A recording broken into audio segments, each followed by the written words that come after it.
Pronto, pessoal, então estamos de volta aí para continuar, como tá falando da questão do Corinthians. Aí, Vitor, então vai poder falar aí. Então, Vitor, o que você espera aí do Corinthians para essa temporada aí de 2023?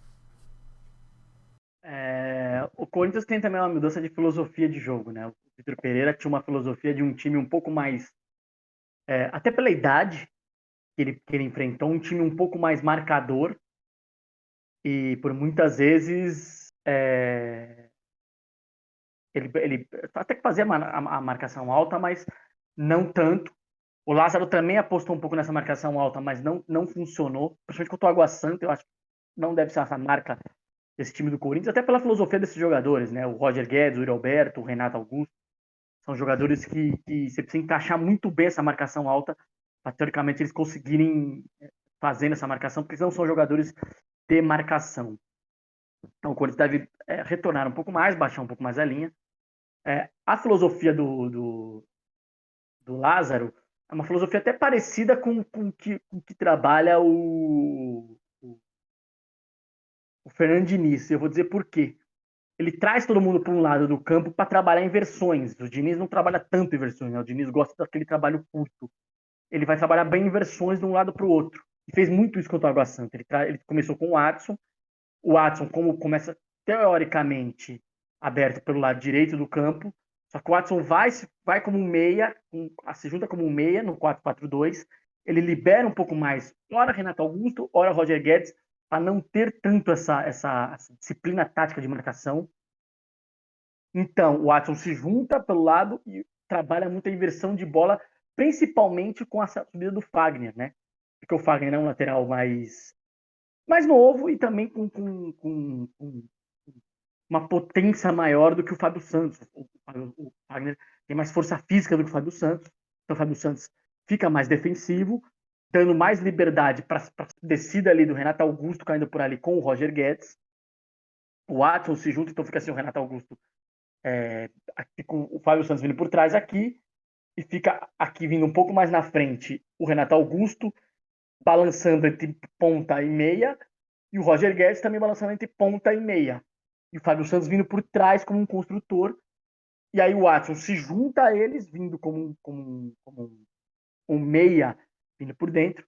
E tem do outro lado, abre-se, todo mundo se junta do lado para a subida do Fagner do outro lado, se juntando muito. No começo ele não teve o Fausto, né? O Vera machucou no primeiro jogo, com o Duqueiroz se associando ali como um segundo volante, se associando ao Fagner, com o Maicon preso como primeiro volante. Vamos ver como vai ser isso, porque assim, ele tem ainda o Paulinho para jogar, tem o Juliano, que eu acho que até do jeito que ele joga assim, acho que o Watson não deve ser titular, deve ser o Juliano, até que foi o que ele testou na pré-temporada com o Juliano, porque o Juliano, nesse ponto, o Juliano é mais meia do que o Watson, consegue trabalhar mais, tem mais técnica, então deve ser o Juliano, sabe, fazendo essa função. E aí do Duqueiroz ali, porque o Duqueiroz fica só até o meio do ano. O Duqueiroz vai pro Zenit. Vamos ver com quem ele vai colocar nessa função. Teoricamente, pode ser o Maicon? Pode ser o Maicon vindo como um construtor por trás, porque o Duqueiroz faz muito. O Duqueiroz, nesse ponto, o Duqueiroz se associa muito ao Fagner e pisa muito na área. Pode ser o Maicon? Pode ser o Maicon. Teoricamente, deve ser o Maicon nessa função. O Maicon vindo como um segundo volante por trás. E tem o Paulinho, que volta esse ano, após a lesão do joelho, com o ritmo. O Paulinho faz muito bem essa função também, de ser aquele volante de área a área, vir ajudar o Fagner na construção e chegar. Então, assim, essa vai ser a tônica do Corinthians esse ano, com 4-4-2, com esse cara que joga aberto aqui, não sendo ponta, e sendo um meia para se associar ao outro lado para trabalhar essas viradas. E do mesmo jeito do outro lado, com o Fagner, o Renato Augusto balançando, de repente o Juliano, e aí para ter essa virada, para teoricamente o Fábio Santos, ou até o Bidu, que é um lateral que veio contratado para substituir o Piton, e o Bidu praticamente também deve ter bastante oportunidades, e ser o Matheus Bidu ser esse lateral. Então ele tem essas duas associações. Esse deve ser o jogo do Corinthians, associado ao jogo do Corinthians, deve ser um jogo que trabalha ali no curto para ter virada de jogo pro outro lado. Acho boa essa ideia do Lázaro, acho muito boa, por sinal. Acho que a gente cobra muito isso do Diniz. Quem faz muito isso é o Independente Del Valle, do venceu o São Paulo na final, fazia muito essa associação com trabalho de viradas do outro lado. Então, Seleção assim, de é um Marrocos na jogo. Copa, né? Tem Marrocos também trabalhava muito essa associação. Então, assim, é uma ideia de jogo bem bolada pelo Lázaro. Tem que ver num jogo assim. Você pegou o Água Santa, é um time frágil defensivamente do que os outros. Vamos ver num jogo maior como é que vai ser essa associação.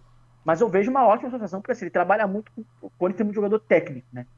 Jogador que gosta da bola, que sabe tratar bem a bola. O Renato Augusto, Juliano, Paulinho, Fagner, Fábio Santos, próprio Michael. Então, assim, são jogadores que gostam muito de tratar bem a bola. Então, assim, essa filosofia de jogo com esses caras, Roger Guedes, e o próprio Yuri Alberto, o Corinthians conseguiu manter, assim, deu praticamente tudo para os Zenit para manter o Yuri Alberto, mas acabou mantendo o Yuri Alberto. Assim, é um jogo muito associativo com esses caras que tem muita técnica. Vamos ver como um jogo contra um time grande, mas eu acho que é uma ideia boa. O jogo do Lázaro. E assim, é um problema que o Corinthians, você próprio disse, o Corinthians não tem um elenco muito vasto, né? O Corinthians tem um elenco muito curto. Exemplo, o jogo contra o Bragantino, o Corinthians teve 7 ou 8 desfalques. E entre 7 e 8, praticamente teve 3 praticamente titulares ficaram fora, né? Que foi o Renato Augusto, que foi poupado para pegar um condicionamento melhor até pela temporada inteira. O Yuri Alberto estava com problema no tornozelo, não atuou. E você não teve o Paulinho ainda, que praticamente ainda está voltando aos poucos. E aí você não teve. Você não tinha peças para montar o que ele queria. Né? Você tem a volta do Romero, o Romero já é mais um ponta, aí muda um pouco a filosofia de jogo. O Romero é um cara mais aberto. O Romero até vai ser um cara que acho que deve ser muito para substituir mais o Roger Guedes, né? Quando precisar, porque praticamente o Corinthians abriu mão do Vital. O Corinthians ano passado tinha 5 pontas, né? E o Corinthians abriu mão, né? Teve um mosquito, tinha um mosquito, não tem. Mosquito só em julho, problema no joelho. Você tinha mosquito, Roger Guedes, Adson, o Vital, né? E o Ramiro. Então, praticamente, você abriu mão do Ramiro, saiu, não teve contrato renovado, que atuava ali, mas um ponto a mais de construção, mas você não tem o Ramiro. Você não tem o Vital, foi aberto mão também, indo para o Cruzeiro. E você não tem. E o Mosquito que só volta no meio do ano. Então você tem o Adson, onde o Adson, o Roger Guedes e o Romero para atuar nessa função. Até por isso essa mudança. Tem o Biro, o menino Biro, que eu acho que é titular na equipe sub-20, deve voltar e deve ser bastante utilizado. O próprio Pedro, também é um menino de sub-20, mas tem 16 anos, é um pouco mais devagar, tem um pouco mais devagar, mas o Biro, acho que é um cara que já vinha no banco ano passado com o Vitor Pereira, deve ter mais oportunidades, até pela escassez de pontas do Corinthians. O Corinthians ainda tenta buscar um ponta, né? Tenta o Felipe Coutinho ainda, tenta o Matheus Pereira, que é um cara do Al Hilal, que eu acho que ajudariam muito pro Corinthians para ter também essa filosofia de jogo que tinha o ano passado, que eu acho que o Lázaro até tem uma mudança de jogo, não só ser esse jogo associativo, mas eu acho que vejo uma boa ideia do que o Lázaro se implementou nesse começo de temporada do Corinthians. Vamos ver num jogo maior. Mas eu acho uma boa ideia, com os jogadores se associando para ter essa virada de jogo, principalmente com a subida do Fagner.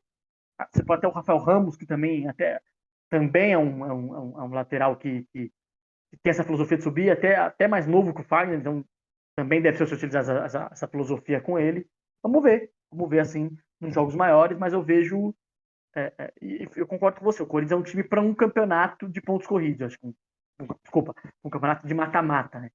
Até por causa do elenco, elenco mais curto, então tem o menino Wesley que também subiu mas também é um menino novo ainda, apesar de ter 19 anos, mas precisa de um tempo para mudança da base pro profissional. Então acho que o Corinthians é para um campeonato de mata-mata. Não vejo também. Vejo brigando num G4 no Campeonato Brasileiro, como foi ano passado, mas não vejo título, não, para um campeonato de pontos corridos. Vejo, de repente, um campeonato de mata-mata, até pela técnica dos seus jogadores, e conseguir ir longe e brigar por um título de mata-mata.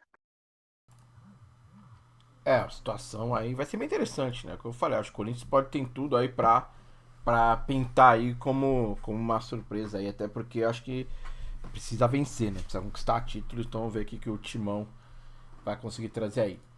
Depois, né, nós temos o último time, né? O último time aí, né, paulista no Brasileirão. o atual campeão brasileiro, né, o Palmeiras. Palmeiras vem forte, o Palmeiras tem muita força. Acho que eu vou falar até uma coisa que acho que o Palmeiras está no momento particular desde que começou o trabalho, né, da parceria do Palmeiras com a Crefisa, né.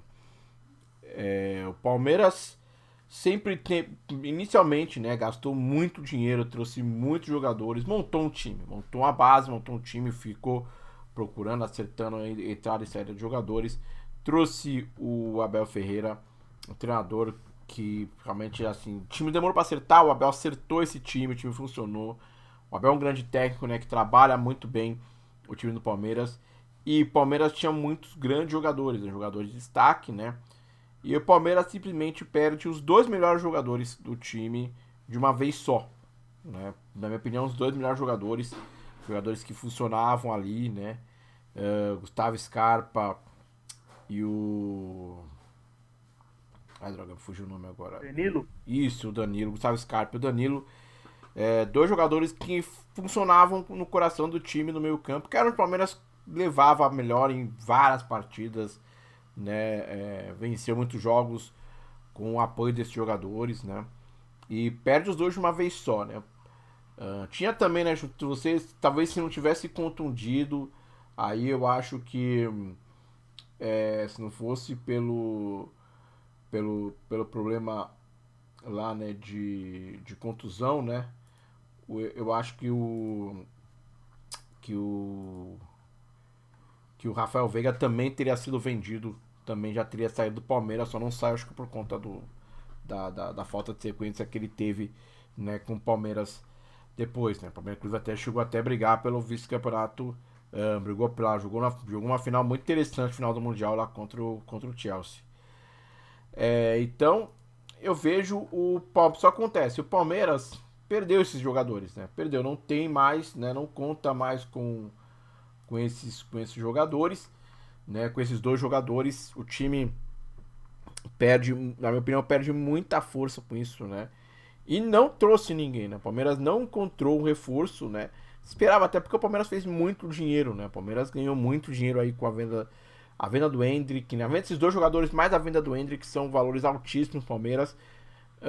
E eu vejo uma declaração da Leila, né, a presidente do Palmeiras, que pode preocupar um pouco o torcedor, porque assim, sob o ponto de vista financeiro, ela não está errada. Ela falou que ela não vai fazer loucura, tá certo?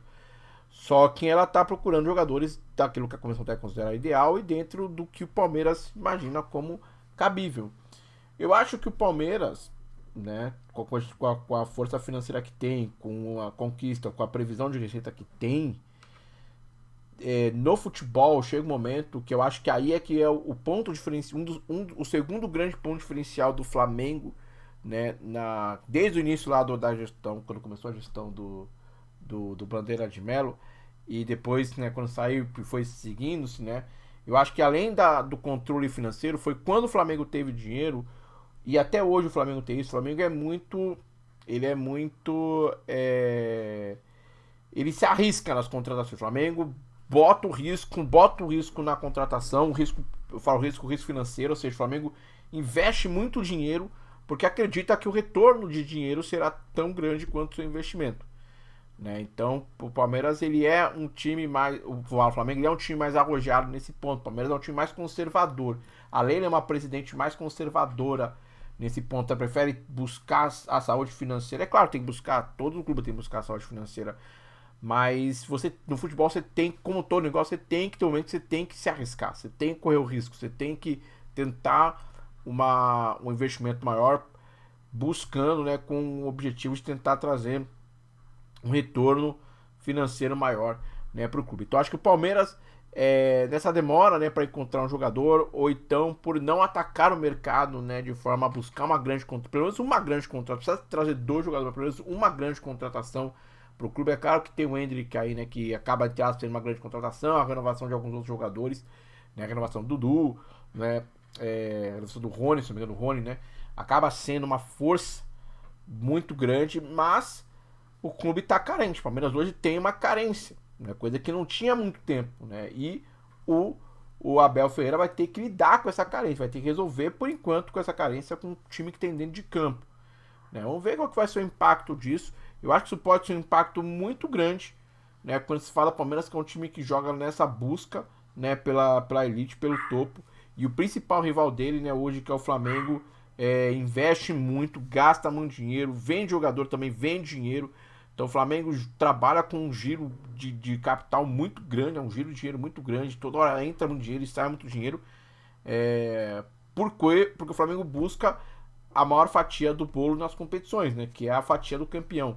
E o Palmeiras está confiando demais no trabalho do Abel Ferreira. Acho que o Abel Ferreira vai ter que mostrar ainda mais, né, o seu trabalho. E a equipe está enfraquecida, né? A equipe está enfraquecida. Traz jogadores ainda que estão sendo estudados, a Tuesta, né? Foi jogador, Tabata, são jogadores assim que você ainda espera, né, que possam produzir, mas o Palmeiras precisa de um impacto, né, de um impacto maior, eu acho, na minha opinião, e pode sair caro, né, como eu falei, porque os times quando enfrentam o Palmeiras, esperam esse tipo de qualidade. O Palmeiras não entregar esse tipo de qualidade, os times vão se aproveitar dessa carência que o Palmeiras apresenta para esse início do ano. É um pouco preocupante. Eu acho que continua sendo um time que vai brigar pelos títulos, continua sendo talvez o grande favorito ao Campeonato Brasileiro. Eu acho que o Palmeiras ainda assim é um time que, como eu falei, por exemplo, no 11 contra 11, uma partida contra o Corinthians, eu acredito que o Corinthians seja até mais time que o Palmeiras, se você pegar do 1 a 11 num jogo. Então, o Flamengo em algumas competições, por exemplo, que a gente falou, pode enfrentar uma equipe de São Paulo acertar o sistema de marcação e ter uma resposta rápida e conseguir acertar, pode vencer também o Palmeiras, assim como outras equipes podem vencer. Eu acho que o Palmeiras está muito mais tá muito mais assim derrotável, digamos assim, seria o adjetivo, né, mais ou menos, do que esteve em outros anos. Você compartilha essa situação. É claro que também tem o Gabriel Menino ainda que pode talvez aparecer, um jogador interessante, mas você compartilha talvez essa ideia de que o Palmeiras corre esse risco aí, né, por conta desse conservadorismo aí, talvez da Leila aí nesse período de contratações aí do futebol. Eu vejo o Palmeiras tem uma boa safra na base, né? O Palmeiras teria que subir ali alguns meninos e potencializar um pouco mais, principalmente os que ganharam ano passado. Acho que tem o menino Giovani, que ainda não jogou, e o Abel tem seus motivos para não colocá-lo, mas eu acho que o Palmeiras precisa potencializar quem tá lá.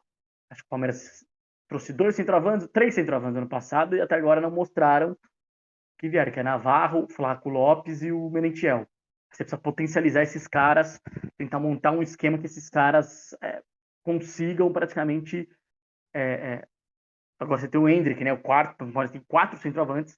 Você precisa potencializar um esquema para esses caras jogarem mais, apresentarem mais. O Atuesta, eu acho que eu não vejo ele como um meia, vejo ele mais como um volante, e aí ele pode até ser um cara que substitua seja o substituto do Danilo. Pro Scarpa chega o Tabata. Acho que você tem ali peças que chegaram e você precisa dar um tempo para esses caras praticamente entrarem um pouco mais na, na filosofia, pegarem um pouco mais de ritmo de jogo. Requer um tempo, não é assim tão de uma hora para outra, da noite para o dia, esses caras vão conseguir jogar. Fizeram a pré-temporada agora, tem uma filosofia. Eu acho que o Palmeiras poderia até trazer um ou outro jogador para chegar para ser titular. Você poderia, teoricamente, trazer um cara de velocidade pelos lados, que teoricamente poderia chegar para ser titular, até porque eu não vejo mais o Rony pelo lado. Eu acho que o Rony pelo lado cai muito de produção. Acho que o Rony tem que voltar a ser aquele jogar de 9. Eu acho que ali ele rende mais, ele é um cara que se adaptou muito bem ali. Então acho que eu abriria até mão de acho que abriria mão de um dos centroavantes, negociaria um dos centroavantes para algum clube, tentaria trazer um cara de velocidade pelo lado. Não vejo o Rony mais como o cara do lado, como era no como ele foi por bastante tempo no Atlético Paranaense, onde ele meio que estoura o futebol brasileiro aí no Atlético Paranaense. Começa no Palmeiras ali, mas ele se encontra mesmo quando ele começa a jogar de 9. O Luiz Adriano vinha buscar e ele vem jogar entrando ali no lugar do Luiz Adriano de 9. Então eu manteria o Rony ali de 9, mas o Abel, até para ter essa aproximação do Hendrick, né? Ele é um time mais leve, né, na frente. É um time diferente do que era o Palmeiras do ano passado, que era um time, às vezes, que que construía aí a bola. Hoje é um time de mais construção, com velocidade, um time mais objetivo, com velocidade pelos lados, com o Rony e com o Dudu, né? O Rony ou pela esquerda ou pela direita, com o Dudu pela direita pela esquerda, Dudu mais tendo o Dudu pelo drible, né? Com a criação do Marco Rocha vindo por trás. Acho que tá para trazer o Matheus Henrique, tá negociando, né? O Matheus Henrique tá no Sassuolo. Seria uma boa contratação. É um jogador que é um cara de construção no meio campo, é um cara até que se associa o Danilo no estilo de jogo. Um pouco menos, né? O Danilo é um cara mais de menos construção e até às vezes quando construía chegava mais, né? O Matheus Henrique é diferente do Danilo e do Zé Rafael, um cara mais de construir. Um cara de vem, que constrói, que gosta de trabalhar a bola. É um cara de um estilo até diferente do que era o Danilo e o Zé Rafael, que eram caras que não eram tão construtores no meio campo, mas eram caras que pisavam muito na área, trabalhavam 2, 3 postos, chegavam por trás. Eram volantes mais de área a área e não tão construtores como é o Matheus Henrique. Mas, assim, acho que o Palmeiras precisa de um tempo para esses caras O Atuesta não, o Atuesta já está um tempinho lá, mas acho que também. Acho que o Jailson que volta agora, é um volante mais de marcação. O Jailson não é um cara construtor, o Jailson é um volante. O Jailson é um cara volantão mesmo, de marcação, de aquele volante para ficar na cabeça da área, para destruir, diferente do que o Palmeiras. Até o Palmeiras, de repente, jogar num jogo de contra-ataque, aí você pode ter o Jailson. Não acho que é um cara para construir, como o Abel quer. Mesmo que a hora que ele voltar a ter essa voltar em forma, não é esse cara. Então, pode ser que venha aí o Matheus Henrique, o Palmeiras vem negociando. Mas o Palmeiras continua muito forte. Também requer um tempo, assim, mesma coisa que eu disse do Liverpool, do Klopp, vem para o Palmeiras. É uma mudança até de filosofia de jogo também. É um time mais rápido na frente, diferente do que o ano passado. Ano passado era um time que às vezes via construindo de trás, tinha o Danilo e o Scarpa. O Scarpa vinha para ajudar na construção. Sim, o Veiga ajuda na construção, mas o Veiga também voltou agora, teve lesão no tornozelo. Ficou 2 meses e meio fora o ano passado, tá voltando agora. Então requer um tempo, né? 3 meses praticamente parado. Então requer um tempo para o Veiga também voltar aquele ritmo que ele teve no ano passado. Quando até foi muito pediu ele na seleção brasileira, e eu era um que pedia ele até como teste na seleção brasileira, até para ver se tinha condições ou não, porque o Brasil pecou muito em não ter meia na Copa, né? Então, mas ele tinha 2 caras construtores, né? Assim, o Palmeiras é um time mais de construção com o Rafael Veiga e Scarpa. E aí, quando sai o, o, o Veiga, o Scarpa vem para dentro, o Mike, que era um cara que também não é um. Ele trabalha com o Mike ali, o Mike também é um construtor. Não é um lateral. O Mike também é um lateral construtor, não é um lateral que vai toda hora no fundo, é um lateral também que é construtor por trás. É mais leve, mais rápido. E funcionou. Então tem uma mudança também O Rony não é construtor, o Rony é um atacante que ataca o espaço. E o Dudu é um atacante do drible. Aí tem o Hendrick sendo centroavante. E hoje você tem só o Veiga como construtor. O Zé Rafael perde o Danilo. É um cara. Então, assim, requer um pouco também de um tempo para você ter um time que é uma mudança de. Porque ainda não é uma mudança de filosofia. Para quem acha que não, não. É os mesmos caras, os mesmos caras. As peças estão ali. O Abel já conhece, mas não. Tem uma Não, mudança muda o que você tem que fazer no campo, qual é a sua Sim. atribuição, Tem você uma tem que mudança adaptar completamente. de filosofia de jogo. Mesmo caso do Liverpool. Eu disse aqui que o Liverpool oscila na temporada lá na Premier League, é mesmo contra o Palmeiras. Sim, é uma mudança de. Não que o Palmeiras está oscilando, o Palmeiras vai oscilar nos jogos, porque é uma mudança de filosofia. Sim. O Atuesta e o Jailson têm características diferentes do que tem o Danilo. E o próprio Matheus Henrique, se vir chegando, é um cara também de características diferentes do Danilo. Assim, requer um tempo de adaptação para esses caras, para o próprio Abel. O ataque muda a filosofia, o Veiga voltando ainda ao seu ritmo, então se requer um pouco, vai oscilar normal. Oscilou no primeiro jogo, fez um jogo abaixo contra o São Bento. Ontem um jogo bem abaixo, assim, foi um jogo contra o São Bento melhor, poderia ter vencido, mas não é o Palmeiras ainda. E ontem muito abaixo, e assim, o empate até seria um resultado justo, pelo que o Botafogo criou com o Everton, fez no mínimo 3 com a defesa, e ainda o Botafogo de Ribeirão Preto perdendo 2, 3 gols ali na cara a cara, bola na trave, o Palmeiras tomou, então assim, requer um tempo o Palmeiras entrar ali nessa nova filosofia de jogo que o Abel implementou, com o Rony de novo de volta ao lado. O Rony muito tempo foi jogo centralizado e muito bem. O Rony volta ao lado, o Endrick, há 16 anos, o Endrick foi vendido para o Real Madrid, os caras não vão dar moleza, o menino também ainda não se desenvolveu totalmente, está dando um tempo também para ele entrar, porque o Endrick muitas vezes vem jogar, o Endrick é diferente do Rony, né? O Rony às vezes vem a buscar, o Endrick precisa ainda entrar um pouco mais, entender diferente, porque o Endrick na base, o Endrick jogava mais enfiado. Nesse estilo do Abel, ele vai ter que vir buscar mais. Então demora um pouco. Demora um pouco. Sim, tem outras peças ali que precisam também. Mentiel, vou falar Mentiel, Flaco Lopes, o Tabata, que chegaram no passado, precisa de um tempo, já para a temporada. A mesma coisa que a gente disse aí dos outros jogadores de outros clubes aqui no episódio, serve também para os caras do Palmeiras. Então é um tempo. É um tempo, vamos dar um tempo para os caras entrarem, se adaptarem para ver como o Palmeiras se desenvolve nessa temporada, como vai ser o Palmeiras na temporada. Mas tem tudo para brigar de novo em cima em todas as competições. Até pela, assim, acho que o primeiro grande desafio é o Flamengo, né? Na Supercopa, num grande jogo, até mudança de filosofia dos dois lados, né? Do Flamengo quanto do Palmeiras, e o Flamengo a gente fala no próximo episódio. Mas é mudança de filosofia dos dois lados, tanto do Flamengo quanto do Palmeiras.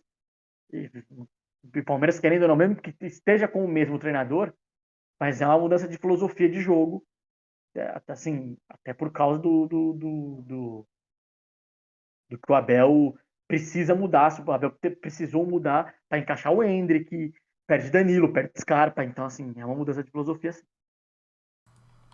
Então não vai ser interessante, né? Não será fácil aí, porque o Palmeiras passa aí por um momento de mudança. O Matheus Henrique acho que vai ser uma boa ajuda. Acho que o Palmeiras precisa de um jogador desse tipo, desse calibre.